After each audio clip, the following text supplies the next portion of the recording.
Buenas tardes, amigos telespectadores, de nuevo en esta semana para hablar de un tema que nos deja mudos, de un tema que fundamentalmente provoca sobre todo silencio, ese silencio sonoro que sale del interior de cada uno de nosotros cuando nos dan alguna noticia que tiene que ver con el suicidio. Y ese silencio da paso luego a una reflexión, en donde aparecen ahí una serie de interrogantes, de preguntas, y nos convertimos todos en filósofos, teólogos, psicólogos, pero sobre todo somos seres humanos conmocionados por esa noticia que nos acaban de dar y por los interrogantes que nos conmueven interiormente y que nos provocan.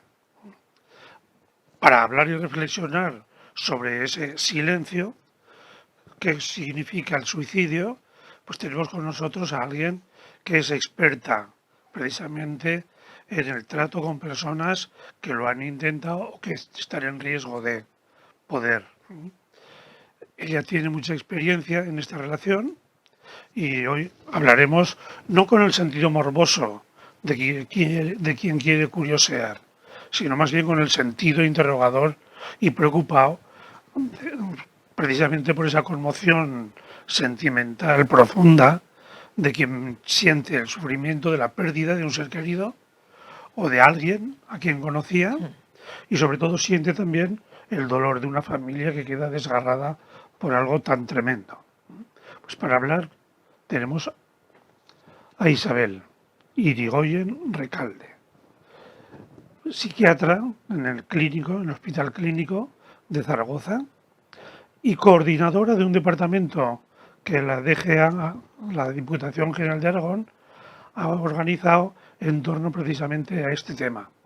A Isabel le han encargado de un programa que trata de prevenir el suicidio y de organizar medidas de prevención para eso. Estamos pues hablando con una experta y le saludamos. Bienvenida, Isabel. Nos alegramos mucho de tener a alguien que puede decirnos una palabra que al mismo tiempo que es seria y sentida, tiene toda la profundidad de venir de una profesional. ¿Qué puedes decirnos precisamente del suicidio? Si te parece, para entrar, ¿podrías darnos algunos datos? Bueno, pues los datos la verdad es que son bastante demoledores. Si miramos un poco el conjunto de España, pues aproximadamente entre 10 y 11 personas de todas las edades, desde los 12, 13 años, se suicidan cada día, unas 11 personas cada día. En Aragón la cifra es que tenemos un suicidio cada 3 días. Es decir, tenemos en Aragón aproximadamente unos 110, 120 suicidios al año. Y también desde edades muy tempranas, desde los 14 años hasta el final de la vida. Justo es aquí donde tenemos los dos grandes grupos de riesgo, las personas adolescentes jóvenes y las personas de más de 70 años. Y en Aragón sabemos que tenemos muchas personas de más de 70 años. Somos una población envejecida, por lo tanto somos una población en riesgo. Entre las causas que puedan producirlo, ¿podrías hablarnos de algunas que sean así de tipo inmediato?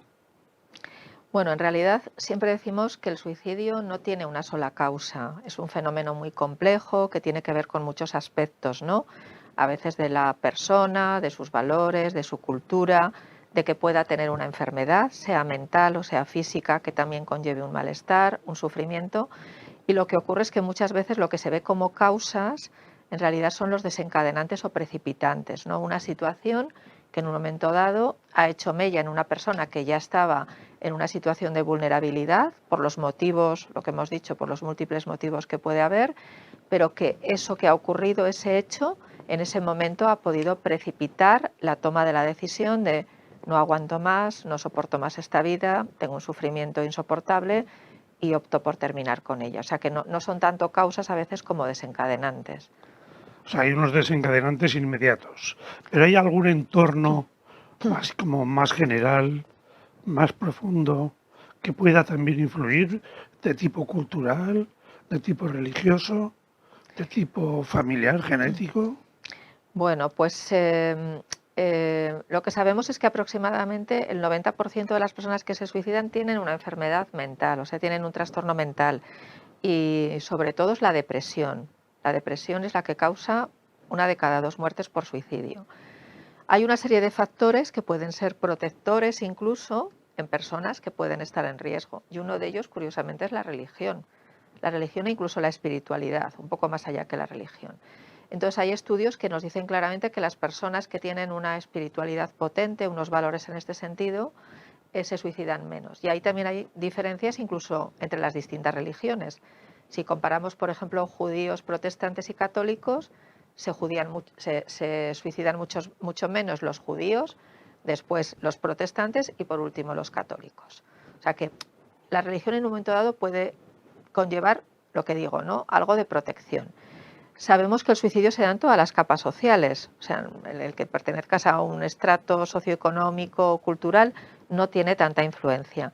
Pero es verdad que, por ejemplo, si miramos en Europa, ¿no? Las sociedades del norte de Europa, los países nórdicos, Lituania, Letonia, Rusia, tienen tasas de suicidio muchísimo más altas que toda la Europa mediterránea. Por ejemplo, España, aunque las cifras son terribles, pero en Rusia las cifras son 4 veces mayores. O sea que a veces la protección del entorno familiar, ¿no? La cultura mediterránea todavía funciona mucho la familia, nos está protegiendo, ¿no? Porque ya digo que las tasas en otros países son muy superiores. Sin embargo, Grecia, Italia, Portugal, España, pues estamos dentro de Europa, somos de los países que tenemos tasas más bajas, a pesar de que las cifras, pues como he dicho, son tremendas, ¿no?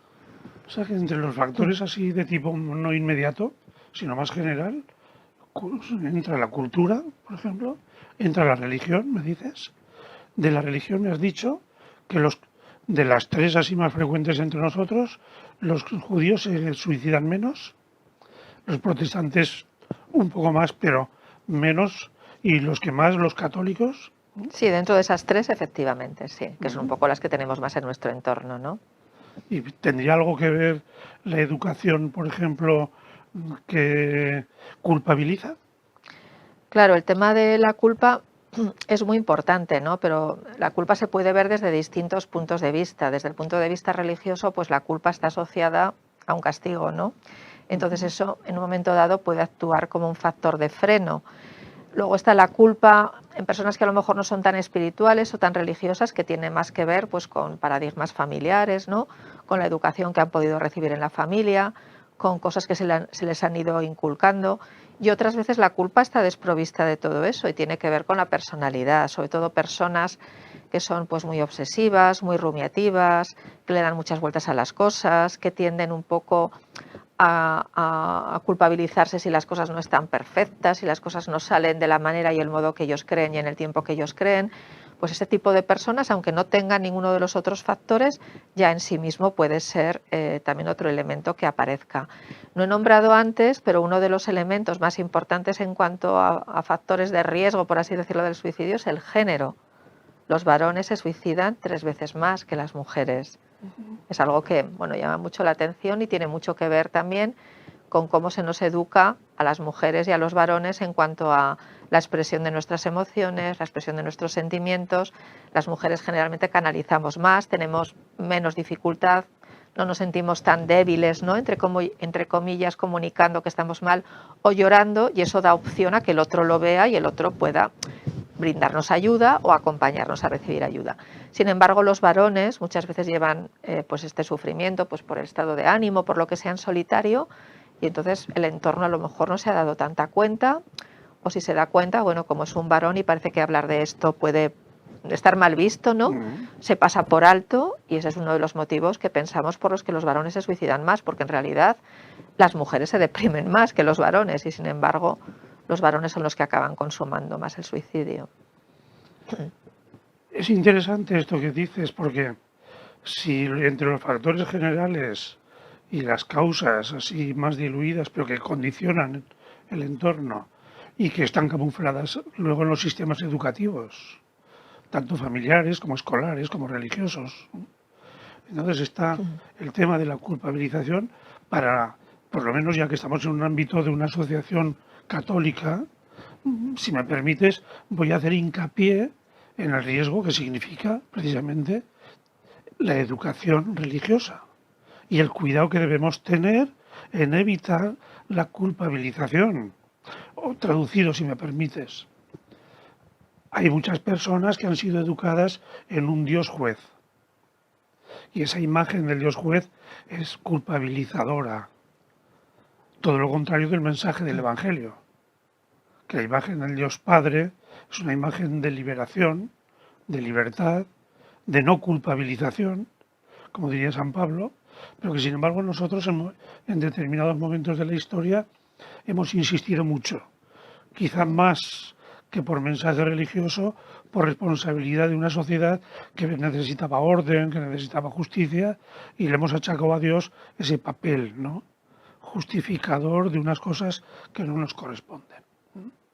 No somos representantes de la ley, no somos representantes de la justicia, somos representantes en cuanto religiosos de un Dios que es libertad, que es perdón, que es reconciliación, y por lo tanto no debemos unirlo a un sentido de culpabilidad, por lo menos negativa.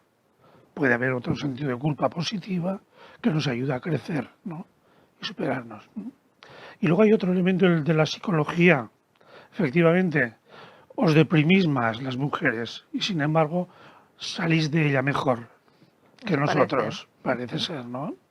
Y dices tú que es precisamente por esa capacidad que tenéis de expresar, de hacer aflorar, ¿verdad?, vuestros sentimientos, vuestras preocupaciones, ¿no? La importancia, por lo tanto, de la relación, ¿no?, del sentido de que nos relacionemos siempre y tratemos de comunicar con alguien todo eso.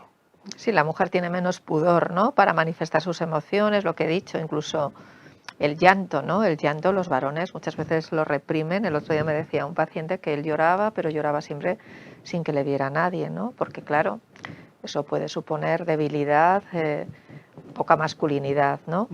Y entonces el no dar pistas, pues muchas veces conlleva esto, que a veces cuando hay un suicidio la gente se sorprende porque piensa que no ha visto absolutamente nada.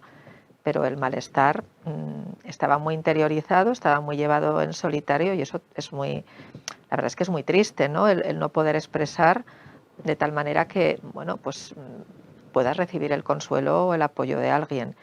Lo que comentabas antes de la culpa, claro, en determinadas generaciones, ¿no?, dentro de lo que es la Iglesia Católica, pues todavía han vivido a los suicidas, no me gusta esa palabra, pero bueno, a las personas que morían por suicidio, se les castigaba incluso, ya lo sabemos, ¿no?, enterrándoles fuera de Camposanto. O sea, a los asesinos se les enterraba dentro y al suicida que había cometido parecía, bueno, pues había traspasado ahí una línea roja, ¿no?, con respecto a los mandamientos de preservar tu vida. Bueno, claro, esto ha quedado en el consciente y en el inconsciente colectivo. Entonces, hoy en día la Iglesia ya no piensa esto, ¿no? El catecismo lo dice claramente, que tienen que recibir el mismo trato y, bueno, sobre todo eso, pensar, ¿no?, que cuando alguien se quiere suicidar no lo hace por gusto, es porque piensa que esta vida es un infierno, pero aquí está el infierno, ¿no?, y piensa que se va a liberar. Entonces es muy importante que cuando alguien en nuestro entorno nos dice que efectivamente está pensando en que la vida no merece la pena, que ojalá no me despertara, que esto es una tortura, que soy una carga, intentar llevar esa conversación un poquito más allí, ¿no? O sea, no quedarnos en no digas tonterías o cómo puedes estar pensando eso, más siendo católico, ¿no? Porque parece que todavía tenemos ahí esa barrera. Al contrario, es que hay que intentar hablar con esa persona para ver qué le pasa, preguntarle sin miedo, estás pensando en el suicidio, ¿por qué? ¿Qué motivos tienes? ¿Qué sufrimiento tienes? Porque eso nos puede dar una pista de cómo le podemos ayudar. Y muchas veces no vamos a poder ayudarle nosotros, pero vamos a poder buscar ayuda. Entonces, nunca castigar con él, ¿cómo puedes decir esto?, sino al contrario, no vamos a hablar de esto que estás diciendo, a ver por qué piensas y vamos a ver si podemos buscar ayuda, porque realmente la ayuda profesional es muy válida. Todos los días nos enfrentamos a personas que vienen diciendo que se quieren morir y sin embargo, bueno, conseguimos sacarles de esa situación. Decías, Isabel, que también hay unos elementos culturales y claro, la cultura en sí misma lleva de una manera expresa o a veces implícita un sentido de la vida o la negación de un sentido de la vida.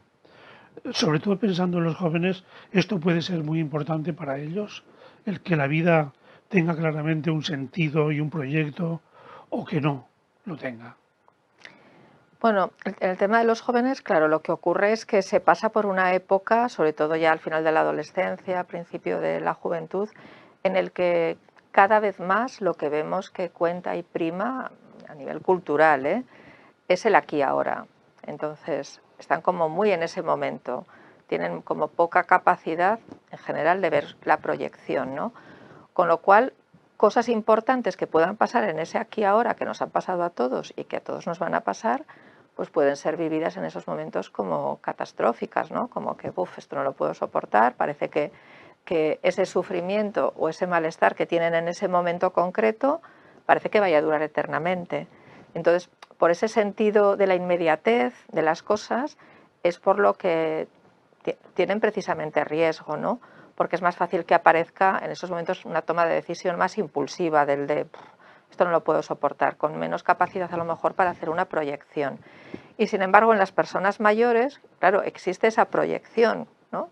Personas mayores, pues a partir de 70 años, 65, 70 años, existe esa proyección, pero precisamente porque esa proyección a veces al futuro no es muy halagüeña, pues porque he perdido a mi pareja o a mi mujer, o mis circunstancias económicas son malas, o estoy solo, o tengo una enfermedad del tipo que sea, o tengo dolor, o no me puedo mover, o estoy viendo que la memoria me falla, también ahí puede aparecer el riesgo. O sea, pueden parecer cosas muy dispares, casi antagónicas, pero precisamente por eso en cada una de estas etapas de la vida es cuando aparece más riesgo, ¿no? Y son los dos grupos en los que tenemos que fijarnos más en la población.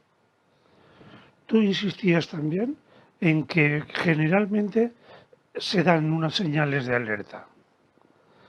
Todos los que somos profanos quizá tengamos a nuestro lado personas que manifiestan esas señales y no sabemos detectarlas. ¿Nos podrías indicar alguna clave para intentar entender, descifrar y que eso nos abra por lo menos la posibilidad de dirigirlos a vosotros, que sois los que entendéis y podéis ayudar mucho mejor? Claro, las principales señales de alerta o las más sencillas suelen ser las verbales, ¿no? Este tipo de frases de no aguanto más, esta vida es un asco, preferiría no despertarme, o preferiría no estar, o soy una carga, porque os estoy haciendo la vida imposible, por el motivo que sea, ¿no? Porque soy mayor, por circunstancias económicas, porque tengo una enfermedad, una depresión. Y luego hay otro tipo de señales que llamamos no verbales, que tienen que ver con las conductas. Por ejemplo, en el caso de la espiritualidad o personas religiosas, puede ocurrir un cambio importante en la espiritualidad. Vemos personas que a lo mejor pues, siguen unas prácticas X y que de repente dejan de seguir esas prácticas, ¿no? Como si, bueno, quisieran aislarse, ¿no?, de algo que han sido sus valores más profundos a lo largo de toda su vida. Eso sería una señal de riesgo. O lo contrario, en una persona que no es nada religiosa, nada espiritual, que haga de repente un acercamiento, una aproximación un tanto inaudita, ¿no?, a cualquier tipo de fe. Eso sería otra señal. El empezar a regalar o cosas tuyas, ¿no?, como si estuvieras haciendo una pequeña despedida. A lo mejor incluso aquí te dejo las tarjetas o las cartillas, o aquí te dejo la contraseña de la caja fuerte, por ejemplo. Son señales indirectas, pero sobre todo es cuando vemos a una persona pues que vemos que está mal. O sea, generalmente en nuestro entorno más directo, en nuestro entorno familiar, podemos percibir cuando una persona no está pasando una buena temporada. Bueno, ahí hay que preguntar sin miedo, ¿no? ¿Estás mal? ¿Estás triste? ¿Estás preocupado por algo? ¿Te puedo ayudar? Y a poco que veamos eso, una desesperanza, un bajo estado de ánimo, una visión catastrofista o negativista del mundo, o que no tiene ilusión por nada, no tiene planes por nada, hay que preguntar sin miedo: ¿se te ha ocurrido pensar en la muerte? ¿Se te ha ocurrido pensar en el suicidio? Lo digo porque uno de los mitos que tenemos con respecto al suicidio, y que es el que más daño nos hace, porque no nos permite actuar, sino que al contrario miramos para otro lado, es tener miedo a preguntar, miedo a nombrar la palabra muerte y la palabra suicidio. Somos una sociedad que no nos gusta nada hablar de la muerte, no nos gusta. Pero claro, si tenemos un ser querido que podemos tener la más mínima duda de que está pensando en que estaría mejor muerto, lo primero es no pensar que porque nosotros nombremos esa palabra vamos a inducir. Es que eso es absolutamente falso. Nosotros lo hacemos con cada paciente que viene a nuestra urgencia de psiquiatría, cada paciente que vemos en nuestra consulta de salud mental. Lo podemos hacer sin miedo, sin tapujos, ¿no? Porque a veces es una forma de que esa persona pueda hablar con claridad con alguien, no tenga que estar escondiendo lo que le pasa. Y como digo siempre, por supuesto no somos nadie, cualquier persona que me esté oyendo no es ni médico, ni psicólogo, ni terapeuta, pero a partir de ahí podemos buscar una solución dependiendo de la emergencia, pues si es una cosa inmediata que pensamos que va a ser ya, tendremos que ir a un servicio hospitalario y si no, pues a nuestro médico de cabecera para que lo valore y vea si es necesario que intervenga un profesional más de la salud mental, un psiquiatra como yo o un psicólogo. O sea, que no tener miedo a nombrar esas palabras. Claro, pero en nuestra cultura la muerte es un tema tabú. No nos atrevemos a nombrarla ni siquiera con los que se están muriendo, Exacto, que saben perfectamente lo que les ocurre. Y sí, que ellos, a su vez, también imbuidos de esa misma cultura tabú, ni siquiera tampoco se atreven a nombrarlo a los familiares. De manera que el engaño es mutuo, ¿no? Precisamente por eso. Claro, si eso lo convertimos también en el entorno de un suicidio que más o menos parece anunciarse, estamos evitándole la ayuda que podríamos exacto. darle, ¿no? Sí, sí, sí. Eso es lo que nosotros llamamos la conspiración del silencio. Cuando incluso hay personas eso que pueden tener una enfermedad terminal y todo el mundo sabe que se va a morir, a lo mejor no sabes cuándo, pero bueno, estás viendo que hay un deterioro. Y aún así, cuando a veces esas personas, de la edad que sea, dicen, pues es que me voy a morir, pues es que la familia siente tal terror hablar de eso, no digas tontadas, bueno, todavía te queda, tranquilo, nos han dicho que y se sale, bueno, pues sobre todo es que se sale por el sitio más cómodo, pero no para la persona que está ahí sabiendo me estoy muriendo y nadie quiere hablar conmigo de que me muero, pues yo querría hablar de determinadas cosas y no me lo facilitan. Entonces, es muy importante que si alguien habla de la muerte, aunque nos cueste mucho, aunque sea algo muy doloroso, porque estamos hablando de seres queridos, bueno, pero puede ser una manera de facilitarles ayuda o en caso de que sea por una enfermedad X, pues de poder despedirnos, ¿no? Tranquilamente de ellos, ver cómo quieren que sean determinadas cosas, que se sientan arropados, ¿no? Que no estén tan solos en ese momento, porque es que si no se mueren, sí, con una persona al lado, pero en el fondo solos. Sentido de la soledad y del silencio frente a determinadas cuestiones que nos producen pavor porque nuestra cultura no nos prepara, ¿no?, para esto. Sí. ¿Y qué hacer? ¿Cómo hacer que primero con nosotros mismos? ¿Cómo considerar al que o lo ha hecho o manifiesta deseos de hacerlo? ¿Qué es? ¿Es víctima? ¿Es culpable? ¿Es enfermo? ¿Qué? ¿Cómo pensar en él? Bueno, pues, a ver, culpable yo, nosotros desde luego nunca culpabilizamos a nadie que intenta quitarse su vida, ¿no? O sea, Porque la palabra culpable la no, rechazamos no. A totalmente. ver, yo creo que son víctimas de un gran sufrimiento, ¿no? Que un sufrimiento que es insoportable para ellos. Si hay alguna persona que me está oyendo o no, que nos está viendo y ha pasado por esa situación, que ha llegado a hacer un intento de suicidio, ha llegado a planteárselo, sabe de lo que estoy hablando. Entonces son víctimas. Muchas veces, la mayoría de las veces, como he dicho, de una enfermedad mental. Casi siempre la depresión, pero cualquier enfermedad mental, ¿eh?, puede conllevar en un momento dado un sufrimiento atroz como para pensar en quitarse la vida. Pero incluso las personas que no tienen una enfermedad mental, pues probablemente están en un momento existencial, como digo, momento, muchas veces es ese momento que piensan que no lo van a poder soportar. O sea que, vamos, no son ni cobardes ni valientes, que es otro de los mitos, ¿no?, que parece que subyace por ahí, y son personas sobre todo que tenemos que tener claro que se les puede ayudar, que nosotros somos muy eficaces, ¿no? Cuando, lo digo porque parece que a veces que la psiquiatría o la psicología como que tiene pocas herramientas. No es así, ¿no? Tenemos que pensar que por cada persona que fallece hay como unas 20 tentativas fallidas. O sea, nosotros todos los días recibimos en las urgencias de los grandes hospitales de Aragón como 7, 8 personas que han intentado matarse y que por alguna situación muchas veces inesperada, pues que ha aparecido alguien por casa o que les ha fallado el método que han intentado poner en práctica, pues al final alguien los rescata y nos los trae. Y estas personas con tratamiento, pues la gran mayoría salen de esta situación. O sea que tenemos que tener muy claro que las personas que se quieren matar no están condenadas a matarse porque esta primera vez hayan fallado, ¿no? Que eso es lo que a veces se piensa, bueno, es que el que se quiere matar lo va a conseguir. Bueno, pues a veces no, porque eligen métodos, ya digo, situaciones en las que finalmente, pues afortunadamente pasa algo y son rescatadas. Pero luego tenemos que pensar que hay otras víctimas, lo que nosotros llamamos segundas víctimas, que es el entorno que queda alrededor de la persona que se ha suicidado. Es una tragedia tremenda, es algo, bueno, que está en unos niveles de estrés superior a todo, especialmente cuando el que se suicida es un hijo. Es el mayor nivel de estrés al que se le puede someter a una persona. y sabemos que hay del orden de 6 personas gravemente afectadas por cada suicidio, gravemente afectadas, generalmente del entorno más cercano, pero incluso si preguntamos a compañeros de trabajo, a vecinos, a conocidos, sabemos que hay hasta 125 personas afectadas, ¿no? O sea que realmente lo que dejan detrás también es mucho dolor, mucho sufrimiento, y también tenemos que estar muy pendientes de esas personas porque a su vez también están en riesgo, porque una vez que alguien en una familia se ha suicidado, deja abierta como una puerta, ¿no? Una puerta errónea, pero una puerta como, al menos eso, no digo para resolver los problemas, pero sí para resolver el sufrimiento. Entonces tenemos que estar muy pendientes de esas familias, y lo digo también porque muchas veces la gente no sabe qué hacer, ¿no? Cuando hay una muerte por el motivo que sea, pues todo el mundo enseguida llama, va al tanatorio, y cuando hay una muerte por suicidio y se sabe, la gente se queda como, ¿y qué voy a hacer? ¿Voy, no voy? ¿Qué les digo? ¿No?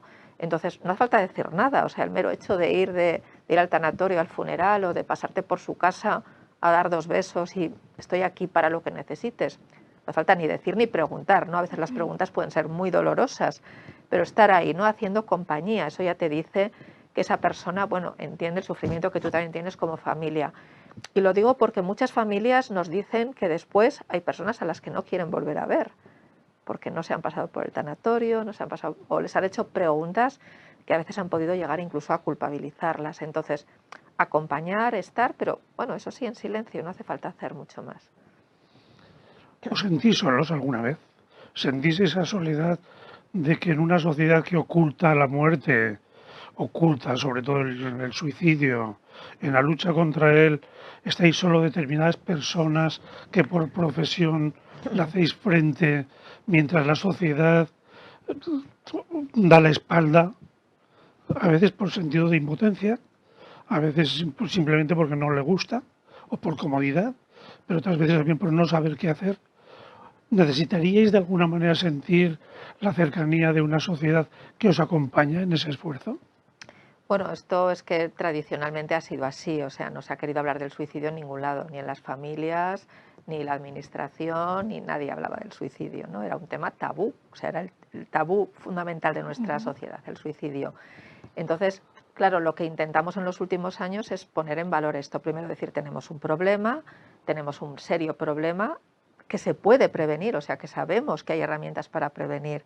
Y sobre todo es eso, detectando y que nos los traigan o los acompañen a nuestras consultas. Pero para detectar, como he dicho antes, hay que hablar, y hay que hablar sin miedo y nombrar esas palabras, ¿no? Preguntar directamente por la palabra muerte, por la palabra suicidio.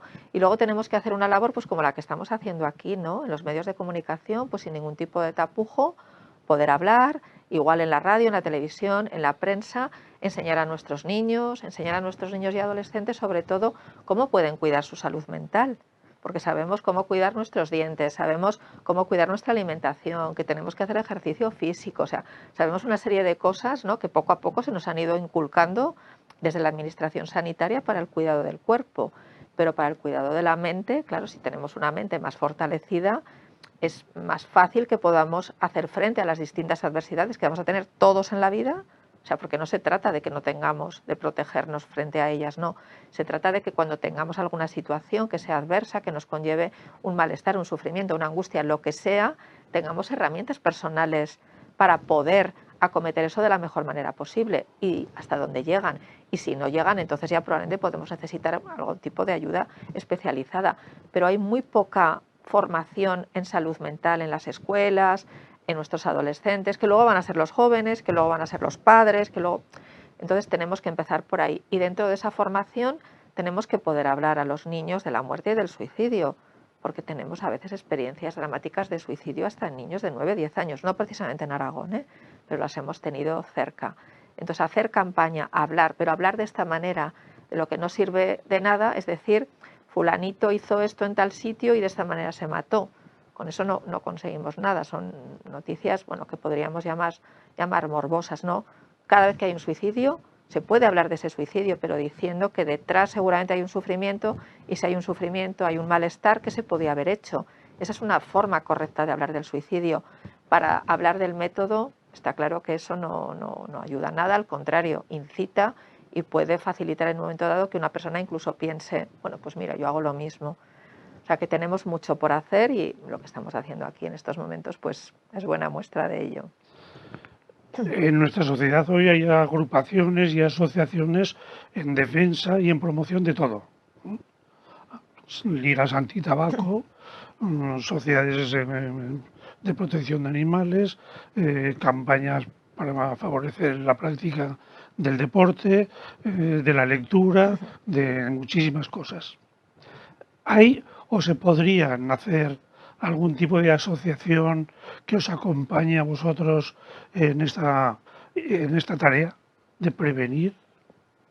Bueno, yo más que esto lo acometa una asociación concreta, es que pienso que tiene que ser algo transversal a toda la sociedad, o sea, que tendría que estar impregnada toda la sociedad, que en todos los sitios se tendría que hablar del suicidio, igual en las escuelas, que en las revisiones médicas de los niños, que en las revisiones médicas de los trabajos, que en la televisión, en cualquier sitio se tendría que hablar de esto, porque realmente tenemos que hacerle llegar a la población que nadie está libre de que en un momento dado puedan aparecerte ideas de estaría mejor muerto. Nadie está libre, por muy fuertes que nos sintamos, muy seguros que nos sintamos, porque tengamos a nuestro alrededor todo más o menos bien colocado, la familia, el entorno laboral, el entorno económico. Por mucho que pensemos que todo eso nos protege hasta cierto punto, pero en un momento dado puedes tener una depresión, una enfermedad, y con eso puedes pensar en querer matarte.